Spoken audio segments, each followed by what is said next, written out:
كحك العيد، كحك دايب دوب وبالسمنة البلدي. بُصّوا بقى لو ما قلتوليش سلِّم إيديك، أنا مش هانزّل لكم وصفات العيد تاني، ده أنا بقى عامل لكم البسكوت والبيتي فور والغريبة، أنتم حرّين. معاكم الشيف أبانوب ويالّا لايك وكومنت وكمان شير ويالّا بينا نبدأ. أول حاجة عندي كده في طبق هانزل بالمَيّة، المَيّة دي حوالي نُص كوباية من المَيّة، وبعد كده نزلت عليها بمعلقة كبيرة من الخميرة، وكمان نزلت عليهم بمعلقتين من اللبن البودر، ونزلت كمان بمعلقة كبيرة من السكر. يبقى تاني هاعيد معاكم بالراحة خالص، عندي نُص كوباية مَيّة ومعلقتين لبن بودرة ومعلقة من السكر كبيرة ومعلقة من الخميرة، وعندي بقى في طبق كبير هابدأ بقى أنزل بكيلو من الدقيق ونزلت عليه بمعلقتين من السمسم وكمان معلقة صغيرة من ريحة الكحك، وقلبت بقى كويس جدًا، وبعد كده هاضيف رشة ملح، ورشة الملح دي مهمة جدًا، وبعد كده هاعمل بقى حفرة كده في النُص، وعندي بقى السمنة بتاعتي، ممكن تستخدموا سمنة بلدي وممكن تستخدموا سمنة عادية خالص، دول كوبايتين ونُص من السمنة، والسمنة دي أنا مسخّنها وقادحها، يعني سمنة مقدوحة.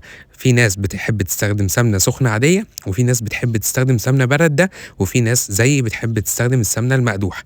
طيب قولوا لي بقى أنتم في الكومنتات، هو أنتم بتعملوا الكحك أبو سكر الدايب دوب بتحطوا له سمنة سخنة والّا مقدوحة والّا باردة؟ هاستنى الكومنتات بتاعتكم، وقولوا لي خبرتكم في الكحك أبو سكر، وبعد كده هاقلب بقى كويس جدًا بالمعلقة، أول ما السمنة كده تبرد هابدأ كده يا جماعة أحط إيدي بقى في العجين، لازم نحط إيدينا في العجين.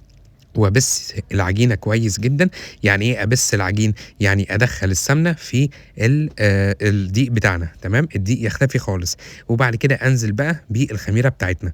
طيب قولوا لي بقى هاشوفكم مركّزين والّا لأ، أنا حطيت خميرة وحطيت سكر وكمان حطيت لبن بودر، حطيتهم على قد إيه من المَيّة، نُص كوباية والّا أكتر؟ يالّا هاشوفكم شاطرين والّا لأ.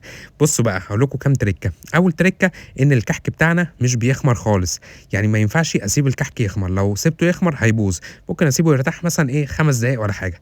تاني ترِكّة لازم الكحك يتعمل بسمنة ما يتعملش بزبدة، لو اتعمل بزبدة هينشف.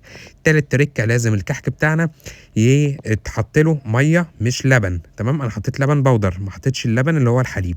عملت بقى الكحك بتاعنا وعملته كده في صاج ونقشته، وممكن تخلّوا أطفالكم تعمل كده الجزء بتاع النقش ده معاكم، هيفرحوا جدًا وهيحسّوا بالعيد زي أيام زمان.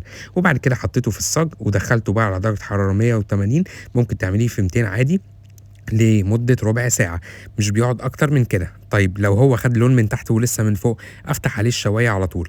بُصّوا يا جماعة، هابدأ بقى أول ما يطلع كده أدّي له رشة بسيطة خالص من السكر البودر، علشان كده الكحكة تبقى مسكّرة، يبقى واخد كده طعم السكر من فوق. وبعد كده وأنتم بقى بتقدّموه زي كده، أبدأ كده أرشرش عليه السكر البودر من فوق زي ما أنتم شايفين. كان معاكم الشيف أبانوب وعملت الكحك السكر. يالّا اعملوا لايك وكومنت وكمان شير.